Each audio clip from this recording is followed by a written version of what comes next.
Assalamualaikum warahmatullahi wabarakatuh. Tafsir secara bahasa yaitu Al-Kasyaf atau Al-Mubayyin atau Al-Ibana, yang berarti mengungkapkan atau menjelaskan sesuatu yang tertutup. Adapun tafsir secara istilah telah dijelaskan oleh Imam Az-Zurqani dalam kitabnya. Beliau mengatakan bahwa at-tafsir wa ilmun yabhathu fi al-Qur'anil Karim min haitsu dilalatihi ala muradillahi ta'ala bi qadri taqatil basyariyati. Artinya tafsir secara istilah yaitu ilmu yang membahas isi kandungan ayat suci Al-Quran yang sesuai dengan maksud Allah Subhanahu wa Ta'ala dengan kemampuan manusia. Nah, kemudian syarat mufasir itu ada dua. Yang pertama syarat agama dan yang kedua syarat intelektual. Syarat agama bagi mufasir itu mufasir harus benar dalam berakidah, dan mufasir itu harus menjauhi dari hawa nafsunya, karena hawa nafsu itu sangat berdampak dalam penafsiran. Yang kedua itu syarat intelektual. Syarat intelektual bagi mufasir adalah ketika menafsiri Al-Quran, sumber yang pertama, rujukan pertama yaitu harus berasal dari Al-Quran. Yang kedua dari Nabi atau hadis. Yang ketiga yaitu dari sahabat. Yang keempat dari tabi'in. Dan yang kelima, mufasir itu harus menguasai ilmu agama, khususnya ilmu yang berkaitan dengan Al-Quran.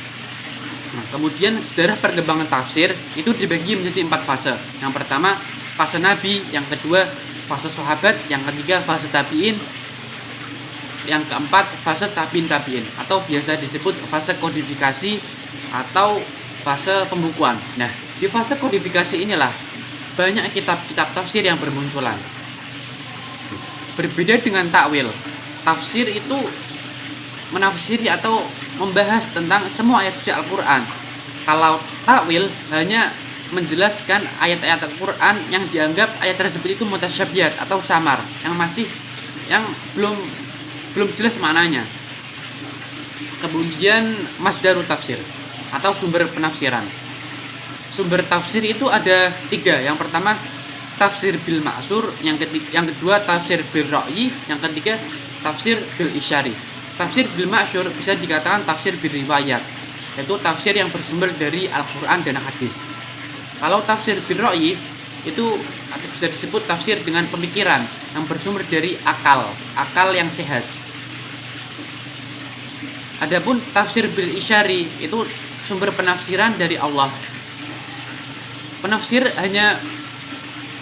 yang mengungkapkan sumber penafsiran isyari hanya yang memiliki kedekat dengan Allah atau waliullah. Kemudian metode penafsiran. Metode penafsiran itu ada 4. Yang pertama tafsir ijmali atau tafsir yang mengungkapkan dengan secara umum.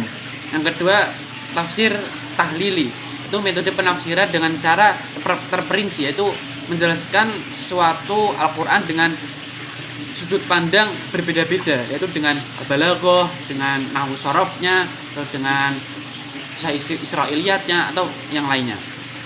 Yang ketiga tafsir muqarran. Tafsir muqarran adalah metode penafsiran dengan membandingkan tafsir satu dan tafsir yang lainnya.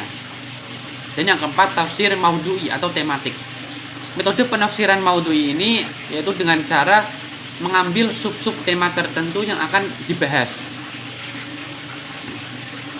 Kemudian membahas tentang penafsiran Al-Quran dengan Al-Quran, Al-Quran dengan hadis, Al-Quran dengan bahasa. Penafsiran Al-Quran dengan Al-Quran, Al-Quran dengan hadis itu termasuk tafsir bil ma'sur, karena Al-Quran dan hadis termasuk riwayat yang disampaikan oleh Nabi Muhammad SAW. Berbeda dengan penafsiran Al-Quran dengan bahasa itu termasuk ar-ra'yu atau pemikiran, penafsiran tersendiri. Selanjutnya yaitu membahas tentang gharib, mu'arrab, dan mutaradif. Gharib adalah lafaz yang sulit diucapkan, sulit dipahami kecuali dengan perantara lisanul Arab atau dinakal dengan lisanul Arab. Kalau mu'arrab adalah lafaz yang digunakan oleh orang Arab dan maknanya telah ditetapkan oleh orang Arab, tapi lafaz tersebut bukan bersumber dari orang Arab tersebut.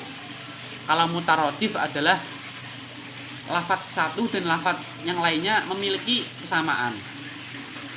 Kemudian membahas tentang mustarak dan mutasyabih lafzi. Mustarak adalah satu lafaz yang memiliki makna-makna yang berbeda, lebih dari satu makna. Kalau mutasyabih lafaz di dalam Al-Qur'an diartikan sebagai ayat-ayat yang diulang-ulang, tetapi ayat tersebut memiliki kesamaan, memiliki kemiripan. Kemudian membahas tentang muskil dan mujmal. Muskil adalah lafaz yang sulit dipahami maknanya kecuali dengan pemikiran yang mendalam atau pembahasan yang mendalam. Kalau mujmal adalah lafaz yang sulit dipahami atau sulit dijelaskan kecuali dengan melalui menanyakan kepada mutakalim yang mengeluarkan lafaz tersebut. Ya, mungkin itu saja yang dapat saya sampaikan. Wassalamualaikum warahmatullahi wabarakatuh.